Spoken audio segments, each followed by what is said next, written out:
കൊച്ചി രാജ്യാന്തര ഫാഷൻ വീക്കിന് തുടക്കമായിരിക്കുന്നു. രാജ്യത്തെ വിവിധ ഭാഗങ്ങളിൽ നിന്നായി 50-ലേറെ മോഡലുകളാണ് ഷോയിൽ പങ്കെടുക്കുന്നത്. ഇനിയുള്ള 3 നാൾ കൊച്ചിയുടെ കണ്ണുകൾ റാമ്പിലേക്ക്.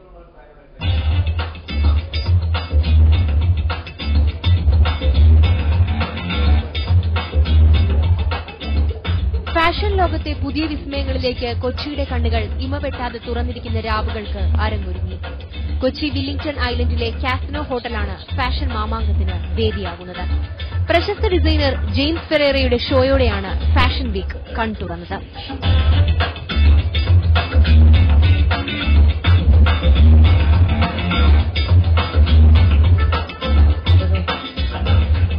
Life style magazine the men ആണ് ഷോ റാമ്പിലെത്തിച്ചത്. മുൻ മിസ് ഇന്ത്യ നടാഷ സൂരിയും അർജുൻ ബജ്വയും ആദ്യ ഷോയിലെ താരങ്ങളായി. ജെയിംസ് ഫെറേറ രൂപകൽപ്പന ചെയ്ത വേഷങ്ങളിൽ മോഡലുകൾ റാമ്പിലെത്തിയത് തികഞ്ഞ ആത്മവിശ്വാസം.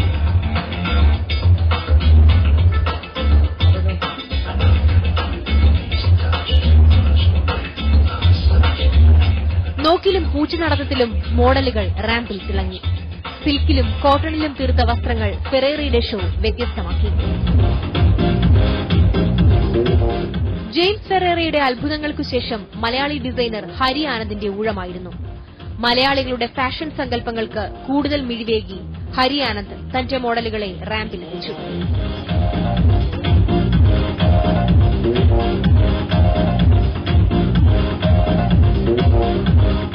അഴകളവും വശ്യതയും കൺതുറന്ന നിമിഷങ്ങളിലേക്ക് പിന്നെ റാമ്പ് ഉണർന്നു. ചലച്ചിത്ര താരങ്ങളായ മുക്തയും കൈലാഷും പിന്നെ രഞ്ജിനി ഹരിദാസും ഹരി ആനന്ദിനായി റാമ്പിലെത്തി.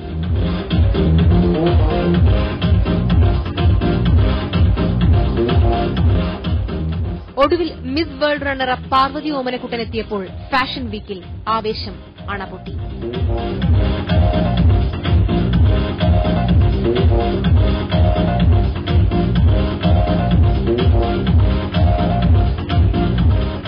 കൊച്ചിയിലേക്ക് ഫാഷൻ വീക്ക് എത്തിയതിൽ പാർവതി ഓമനക്കുട്ടന് തികഞ്ഞ സന്തോഷം.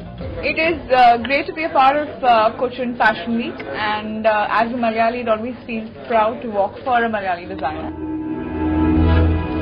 പിന്നീട് മുംബൈയിൽ നിന്നുള്ള അർച്ചന കൊച്ചാറിന് റാമ്പ് വഴിമാറി. അർച്ചനയും കാണികളെ നിരാശരാക്കിയില്ല. സാരികളിൽ വിസ്മയം സൃഷ്ടിച്ച് കാണികളെ അർച്ചനയുടെ മോഡലുകൾ പിടിച്ചിരുത്തി. ഫാഷൻ വിസ്മയങ്ങളിൽ മതിമറന്ന് ഇടയ്ക്കൊക്കെ കൊച്ചി കൈയടിച്ചു. പിന്നെ രാജ്യാന്തര ഫാഷൻ രംഗത്തേക്കുള്ള കൊച്ചിയുടെ കാൽവയ്പിന് കൂട്ടിരുന്നു.